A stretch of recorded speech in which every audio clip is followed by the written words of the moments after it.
Good morning. Today's RV project is installing some supplemental heat, supplemental propane heat for my RV. I had an experience last year. It was in South Dakota. Got an early snowstorm. Stranded for like 3 days, 40 inches of snow in a campground with no electricity, and we had to rely on the factory furnace in the RV. This thing right here, which did okay, except it would kill your batteries after about 5 hours, and you wake up freezing cold and have to start the generator again and get the batteries charged up and run it some more. So I quickly found out that that's not very efficient, and so doing some research I found out that these little blue flame heaters are more efficient. Like this one here. This is 10,000 BTUs, and I picked it up for $50, reconditioned model.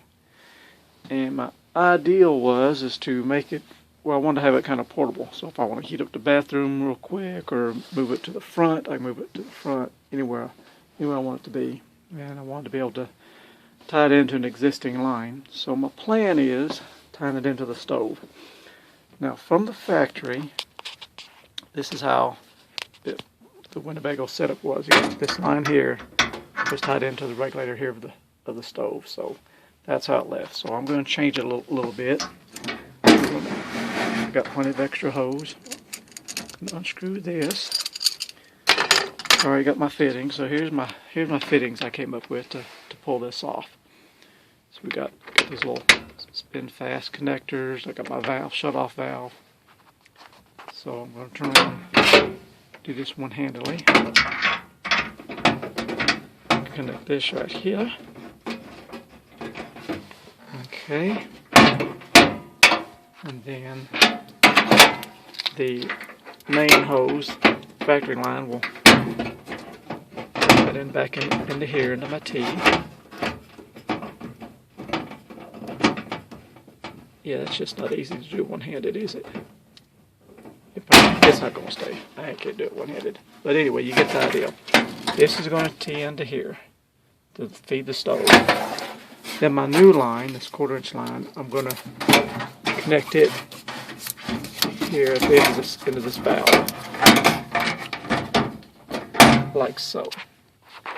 So that way on the cold days or boondocking or whatever, I need a little extra heat. All I have to do is open up the hood range here, turn on this valve, and then it will pressurize this line. And back behind the RV, or back behind the counter here, there's a dead storage space.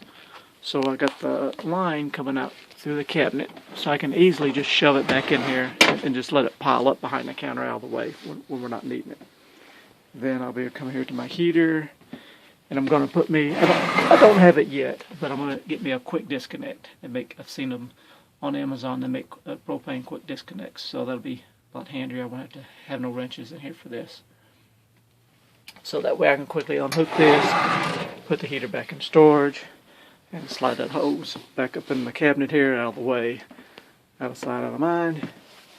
And then, alright, I've got my sealer put on here.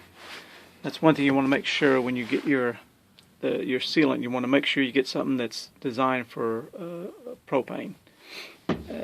So not everything is, evidently. So I got that on there. I got to put it in a vise down in the shop, get everything good and tight. And just a couple more connections and we'll lock this puppy up. Okay, I'm back with a new design. Got to thinking about it. I figured there's a good reason why Winnebago used this copper pipe in here. I mean, why would they spend that extra money and not just run that hose directly? Because then I got to thinking, well, it's caused all the heat. You got your burners right up here. They don't want no rubber hoses around all this heat. So that makes sense. So anyway, the same parts. I didn't have to change anything really. I just made my connection back here in the rear. And I'll show you what it looks like. Right there it is. I can just easily pull the drawer out and reach in here and turn the valve on when I need it and turn it off. You can see back there, there's the original line. It comes into the T. And I'll pull it out here and get you a better view. Just do this. Okay. Get under here. Doing everything one-handed.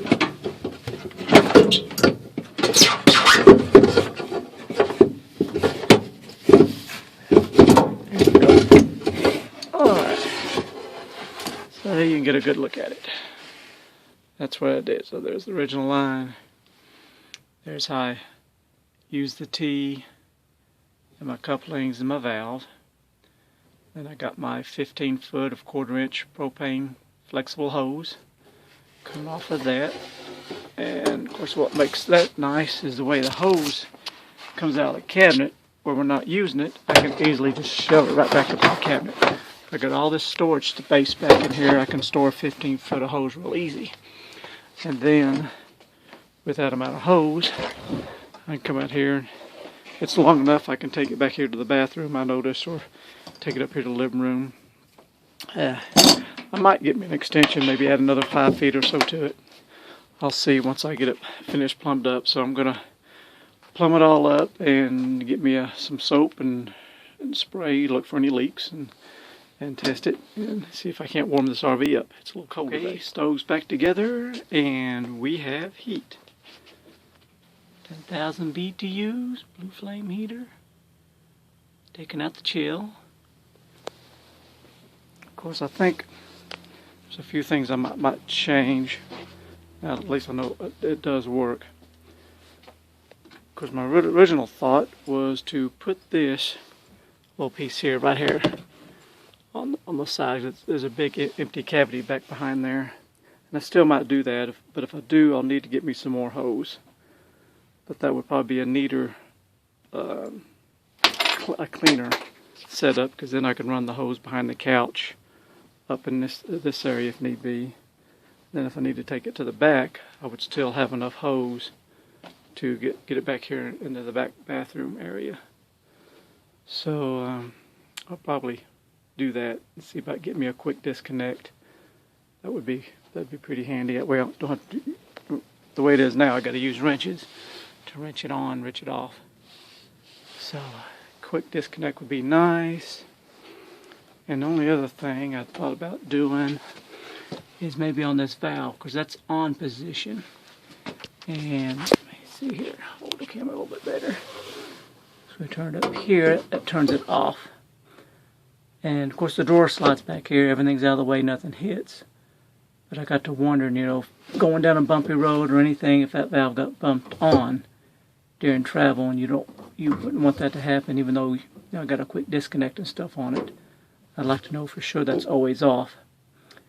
So I'm thinking about, I might drill me a little hole right here and put a spring on it, so the spring's always pulling on this handle. So I know it's always in the off position. There's no way any kind of vibration or anything could accidentally bump it on. Just something to think about. But I think that'll come in handy and won't freeze like we did last time so much. That should do it for this mess, and it is a mess. Don't tell my wife what I did to her poor RV. She hates my getting these projects because it ends up looking like this until I get done with it and get everything all put back together. But that's one fun thing about RVs is RV mods. See you later. This is a PS. Be sure to check for leaks, because after I got done videoing, I took my little spray bottle and did some spraying, and I had some little bitty bubbles going around that fitting. Even though it was pretty dang tight, I had to really crank down on it to get the bubbles to go away. Got no bubbles now, so if you do yours, be sure to double check. And of course, I went back here, I sprayed the hand out of those fittings back there, and I'll check it again tomorrow after it's been fresh on it for a while, just to make sure. Anyway, that should do it. See ya.